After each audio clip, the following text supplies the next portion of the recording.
Assalamualaikum warahmatullahi wabarakatuh. Bismillah, alhamdulillah, usolli wa usallimu ala rasulillah wa ala alihi wa sahbihi wa mawalah. Baik, selamat pagi anak-anak. Hari ini kita belajar tematik, yaitu tema 1, indahnya kebersamaan. Subtema 1, keberagaman budaya bangsaku. Lihat pembelajaran 4 halaman 22. Yang pertama yaitu muatan bahasa Indonesia. Kegiatan pembelajarannya 1. Membedakan jenis-jenis paragraf. Kemudian 2. Membaca teks tentang keragaman suku bangsa. Yang ketiga menemukan gagasan pokok dan gagasan pendukung. Kemudian yang keempat, menyusun kalimat. Ayo membaca. Bacalah teks berikut dengan seksama. Judulnya gagasan pokok. Sebuah teks tersusun atas beberapa paragraf. Setiap paragraf memiliki gagasan pokok, gagasan utama atau ide pokok. Gagasan pokok merupakan ide yang mendasari disusunnya sebuah paragraf. Sebuah gagasan pokok dikembangkan menjadi kalimat yang lebih rinci, yaitu gagasan pendukung atau ide penjelas atau juga kalimat penjelas. Gagasan pokok berfungsi sebagai pokok atau patokan dan dasar acuan suatu paragraf. Gagasan pokok dapat ditemukan pada kalimat utama. Gagasan pokok dalam sebuah paragraf dapat ditemukan dengan memperhatikan letak kalimat utamanya. Letak kalimat utama dalam paragraf menentukan jenis paragraf yang digunakan. Jenis paragraf berdasarkan letak kalimat utamanya, antara lain sebagai berikut. Jadi, jenis paragraf berdasarkan letak kalimatnya, antara lain sebagai berikut. 1. Ada paragraf deduktif, adalah paragraf yang kalimat utamanya terletak di awal paragraf. Ya. Umumnya kebanyakan gagasan pokok kebanyakan berada di awal paragraf. Kemudian yang kedua, paragraf induktif adalah paragraf yang kalimat utamanya terletak di akhir paragraf.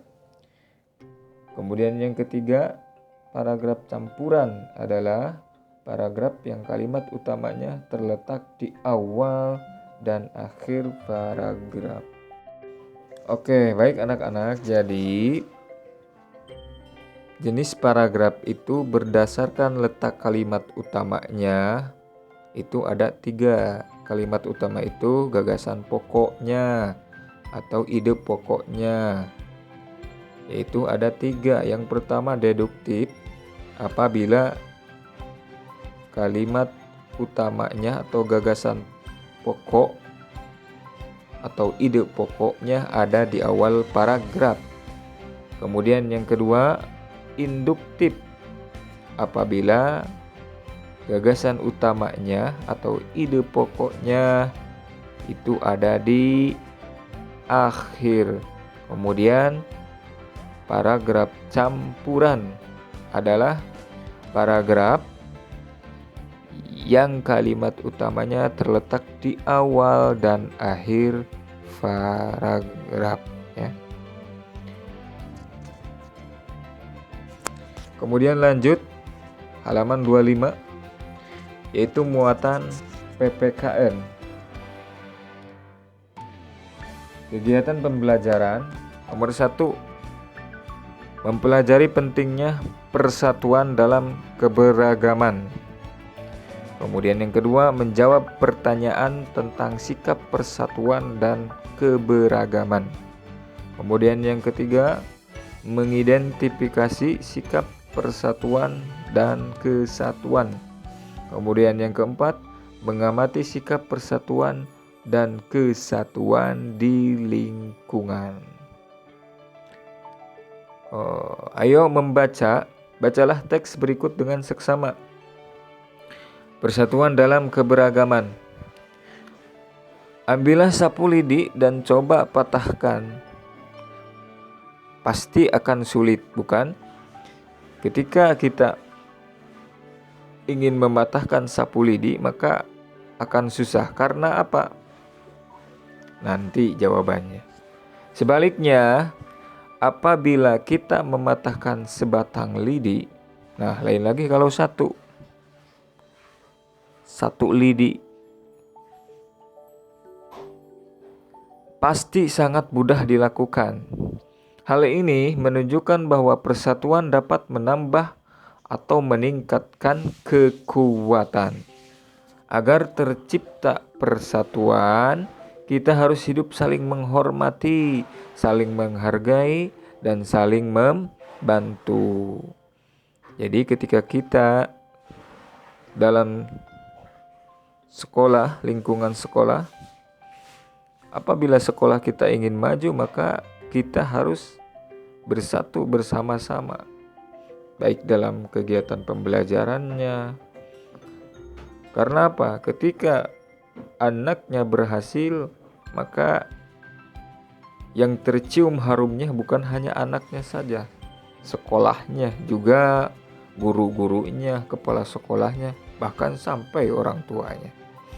Untuk itu, semangatlah dalam belajar dan saling menyemangati. Kemudian paragraf kedua, persatuan sangat penting dalam hidup bermasyarakat yang beragam. Arti pentingnya persatuan dalam keberagaman diantaranya adalah sebagai berikut. A. Pergaulan antar warga masyarakat terjalin akrab. Nah, jadi tidak canggung kita ketika persatuan dan kesatuan itu diterapkan di warga masyarakat. Kemudian yang B, setiap ada perselisihan segera dapat diatasi. Kemudian yang C, pekerjaan berat dapat diselesaikan dengan cepat, seperti kerja bakti di masyarakat atau kerja bakti di sekolah. Ketika bersama-sama maka akan cepat selesai. Kemudian ketika kita mengangkat sesuatu yang berat pun akan terasa ringan, ya, apabila bekerja bersama-sama. Kemudian yang D, kehidupan di masyarakat serasi, tentram, dan damai. Kemudian yang E, meningkatkan kekuatan dan ketahanan masyarakat.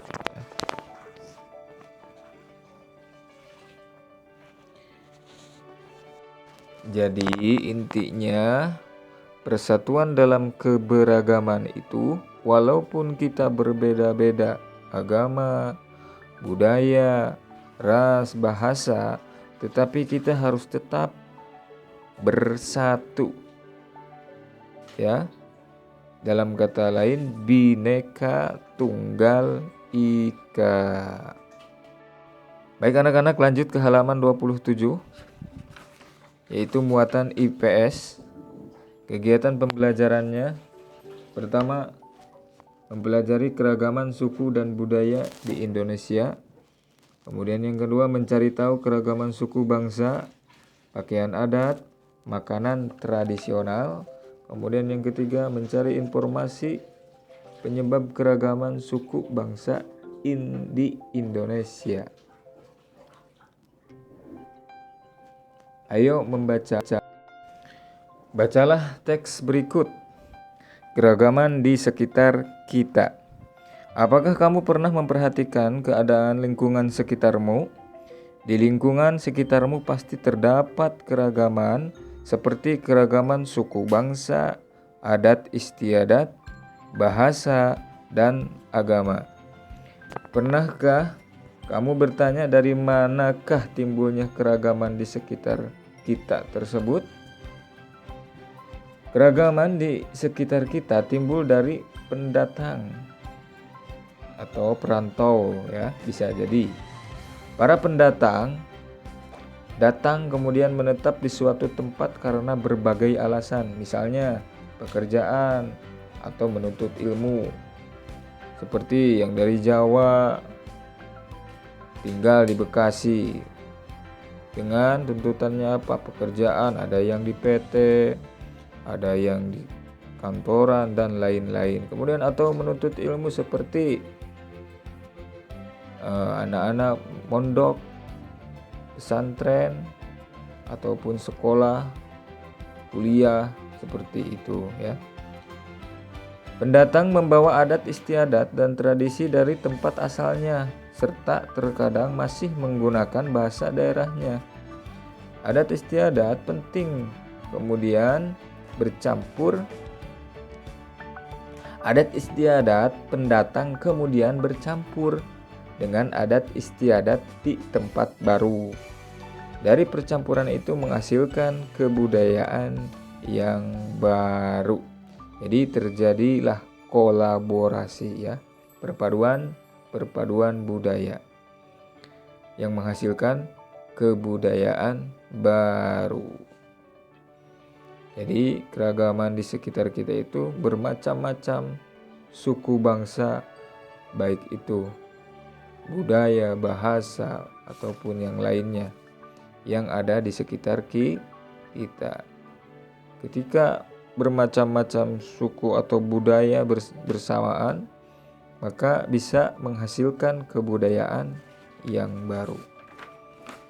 Oke, baik anak-anak. Mungkin itu yang bisa Bapak sampaikan. Mudah-mudahan bisa dipahami. Sekian dari Bapak. Wabillahi taufiq wal hidayah. Wassalamualaikum warahmatullahi wabarakatuh.